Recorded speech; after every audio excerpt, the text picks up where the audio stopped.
Hello, and welcome to another episode of Outtakes from the Mystics Reading Group. Today I want to look again at a chapter from the Cloud of Unknowing. We're going to actually go back and look at chapter 5 towards the beginning of the book. I want to take a closer look at the cloud of forgetting and how the concept of the cloud of forgetting aids and informs our embrace of the cloud of unknowing. This is a paragraph from the beginning of chapter 5. If you ever want to make this cloud of unknowing an integral part of your life, so you can live and work there, as I suggest, you must do one more thing. Complete the cloud of unknowing with the cloud of forgetting. To the cloud of unknowing above you and between you and your God, add the cloud of forgetting beneath you, between you and creation.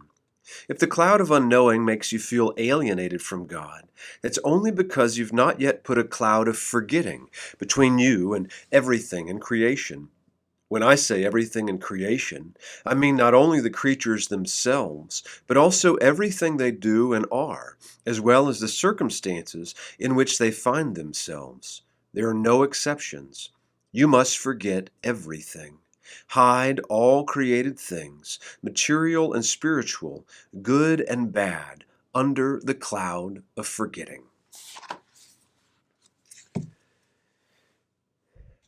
I want to tell a short story about a person I met a long time ago at the Bluebird Cafe in Nashville, Tennessee. We were sitting at a table in this little bar in Nashville before a show, and she said something that blew me away and lodged itself firmly in my memory. She said, "Hendree, I've finally accepted the fact that the peace and love that I'm looking for is not going to come from anybody in this world. The love I need," she said, "can only come from God. And I've finally accepted that." I just looked at her with my mouth open. I was amazed at what I thought I heard to be a terrific insight and a breakthrough in her own turbulence and difficulty. Then she continued, she said, "The people who raised me did the best they could with what they had to work with. I know that. Best I can understand it," she said, looking back, they didn't ever have much to work with. And the people that raised them, she said, didn't have much to work with either. The truth is, for a long time, I've been putting too much pressure on them, on my family, my parents, all my people. She said, "I've decided to turn down the heat on them, and I've decided to throw myself at God. Because I can see now," she said, "that only God can give me what I need." That little story puts me so much in the mind of the author's concept of the two clouds.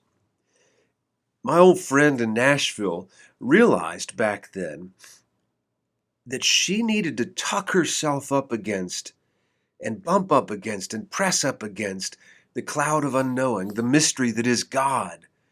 In her body, in her life, all around her, the source of the love that sustains her. She needed to go to God, the cloud of unknowing.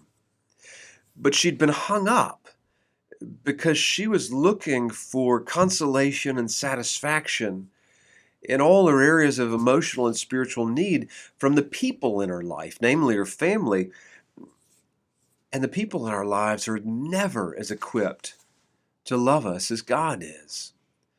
So in a sort of way, what she discovered is she was looking in the wrong place, in an inappropriate place for this deep, deep divine love. And what she needed to do was tuck all of her people, her family, right, under the cloud of forgetting. See, the intimacy with the cloud of unknowing, says our author, is made complete when we forget or turn our back on all creatures and created things. So, to put it very practically, we have to stop asking people to love us in the way that only God can love us. all of our emotional and spiritual needs can only be fully met by God. And so we tuck ourselves up against the cloud of unknowing.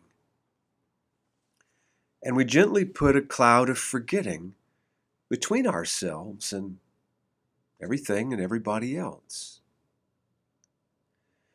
And in this way, we've committed full surrender to God. Not half or 3/4 or 2/3, but full. Now, as we've said over and over and over again, this doesn't mean permanent distance between ourselves and our families. It doesn't mean cut off.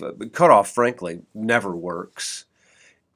It means going all in for God, full surrender to God, and then being turned back to your own life with all of your love needs met by God, to love whoever's right in front of you with the love that you've been given from God. So I really like this story because, again, I think it's just a really good practical example of how the cloud of forgetting can be so helpful to press us even closer up against the cloud of unknowing. So I wonder where I know where I'm doing it. I wonder where you're looking for love in the wrong place. And maybe you, like my friend, could turn down the heat on whoever you're sort of pressuring to meet your needs. And instead, you could go all in on trusting God to love you in the way that you need to be loved. I think this is the pathway into peace and, frankly, the joy that Jesus promised us in the gospel. So play around maybe with the cloud of forgetting. Where do you need to put it in your life between you and creation and other people so that you can draw closer to God and then be pressed back towards all the people in your life to love them from a deeper place, perhaps with more grace. Thanks for tuning in. We'll see you next time.